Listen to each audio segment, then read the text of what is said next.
Implantation मतलब जो हम एम्ब्रियो ट्रांसफ़र करते हैं या नेचुरली प्रेगनेंसी होती है तो वो एम्ब्रियो जब यूट्रस में आके एंडोमेट्रियम के साथ इंटरेक्ट करके उसमें इन्वेड होता है तो ये प्रोसीजर को इम्प्लांटेशन कर बोलते हैं।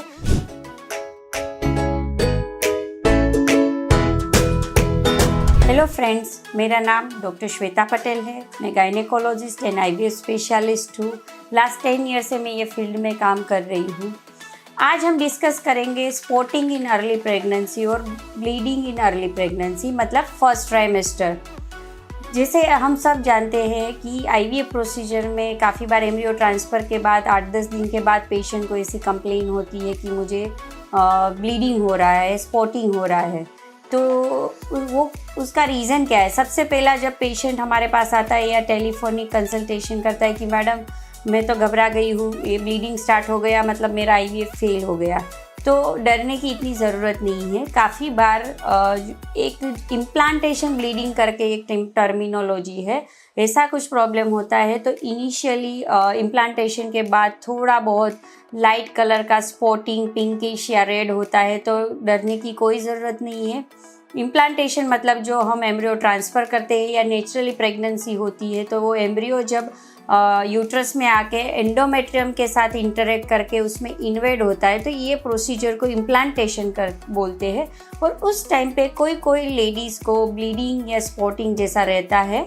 इसके बाद अगर आपको कोई स्ट्रेस हो रहा है या कि आप डर गए हो कि ऐसा कोई फेलर जाने का चांसेस है तो आप डॉक्टर को कंसल्ट कर सकते हो। इसमें कोई मेजर मेडिकेशन की ज़रूरत नहीं होती है। जैसे कि IVF में तो हम प्रोजेस्टेरोन सप्लीमेंटेशन पहले से ही दे के रखते हैं तो डरने वाली कोई बात नहीं होती। दूसरा एक कॉमन रीज़न है कि सर्वाइकल पॉलिप या सर्वाइकल इरोजन। तो ऐसे केसेस में because of inflammation, because of जो ड्रग्स हम यूज़ करते हैं या प्रेगनेंसी में जो हार्मोनल इश्यूज़ होते हैं तो जो हाइपर एक्टिव उसकी जो वास्कुलेचर होती है उसमें से कभी कभी ब्लीडिंग होता है, या जब वजाइनल पेसरी या जेल इंसर्ट कर रहे हैं वो टच हो जाती है तो उसमें से ब्लीडिंग स्टार्ट हो जाता है। किसी किसी को इंटरकोर्स के बाद थोड़ा बहुत स्पॉटिंग होता है। तो ये बहुत कॉमन कॉजेज़ है इनिशियल स्टेज में ब्लीडिंग होने के। तो सबसे पहले ये समझते हैं कि जो ब्लीडिंग हो रहा है वो प्रॉब्लमेटिक है कि नहीं है। जैसे काफ़ी बार ऐसा भी होता है कि प्रेगनेंसी के बाद भी मेंस्ट्रुएशन जैसा फ्लो आता है तो पेशेंट को ऐसा ही लगता है कि जैसे मुझे मेंस्ट्रुएशन आ गया है और आई फेल्ड माई साइकिल। तो काफ़ी पेशेंट में प्रेगनेंसी कंसीव होने के बाद भी जो मंथ एंड होता है तब ब्लीडिंग होता है। तो हम डिफ्रेंशिएट कैसे करेंगे? जो रूटीन फ्लो होता है उसमें थोड़ा, जो मेंस्ट्रुअल फ्लो होता है उसमें थोड़ा हेवी फ्लो होता है, इसमें जो है थोड़ा कम फ्लो होता है, स्पॉटिंग होता है, कभी ब्राउनिश डिस्चार्ज होता है। कोई पेशेंट को अगर अबॉर्शन की प्रोसेस होती है तो हेवी ब्लीडिंग हो जाता है, क्लॉट्स निकलते हैं, पेन होता है यूट्रस में, तो इस प्रोसीजर को हम थ्रेटन्ड अबॉर्शन बोलते हैं। और एकदम से ज़्यादा ब्लीडिंग हो रहा है और जैसे कि क्लॉट्स पास हो रहे हैं तो उसको हम बोलते हैं इनएविटेबल अबॉर्शन। ये दो में डिफरेंस क्या है? थ्रेटन्ड अबॉर्शन में हम जल्दी से ट्रीटमेंट स्टार्ट करके अपना जो प्रेगनेंसी है उसको कंटिन्यू करवाने के लिए हम कोशिश कर सकते हो और 80 to 90% केसेस में इसमें हम रिकवर भी कर सकते हैं। बट इनएविटेबल अबॉर्शन जो है उसमें 95% केसेस में हम अबॉर्शन की प्रोसेस को स्टॉप नहीं कर सकते हैं। तो एक ये कारण होता है, कोई केसेस में ल्यूटियल फेस इनसफिशिएंसी की वजह से ब्लीडिंग होता है। कोई केस में एक्टोपिक प्रेगनेंसी होता है कि जैसे जो नली में बच्चा बनता है फिर वो ट्रैवल करके यूट्रस में आता है। बट काफ़ी केसेस में ऐसा होता है कि ये जो है बच्चा नली में ही फंस जाता है, अटक जाता है, यूट्रस में नहीं आता है। तो उसकी वजह से उसका इम्प्लांटेशन जो है नली में ही होता है। फिर जैसे जैसे प्रेगनेंसी डेवलप होगी नली जो है वो स्ट्रेच होती है और कोई केस में वो फट भी जाती है। तो ऐसे केसेस में भी ब्लीडिंग होता है, पेन होता है एब्डोमेन में।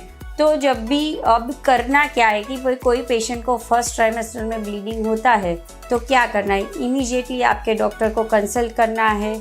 हमें डायग्नोस करना है कि आपका प्रेगनेंसी है वो यूट्राइन है कि एक्टोपिक है, आपका अंदर कोई सबकोरियोनिक हेमरेज जैसा कुछ है कि नहीं। और कोई जैसे सर्विक्स को एग्जामिन करना है, उसमें कोई ग्रोथ है, कोई इरोजन है कि नहीं, और उसके बाद आगे उसकी ट्रीटमेंट हम कर सकते हैं। तो एक होता है इन्फेक्शन भी एक रीज़न है कि जिसमें फर्स्ट ट्राइमेस्टर में ब्लीडिंग होता है।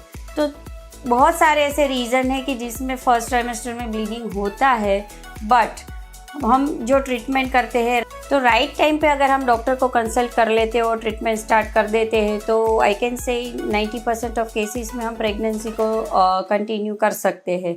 तो फ्रेंड्स, अगर फर्स्ट ट्राइमेस्टर में ब्लीडिंग होता है तो उसको लाइटली नहीं लेना है, क्योंकि काफ़ी पेशेंट ऐसा सोचते हैं कि इनिशियल 3-4 मंथ्स में ब्लीडिंग होता रहता है, बट ऐसे केसेस में फिर आगे जाकर मिस्ड अबॉर्शन या कंप्लीट अबॉर्शन होने के चांसेस हो जाते हैं।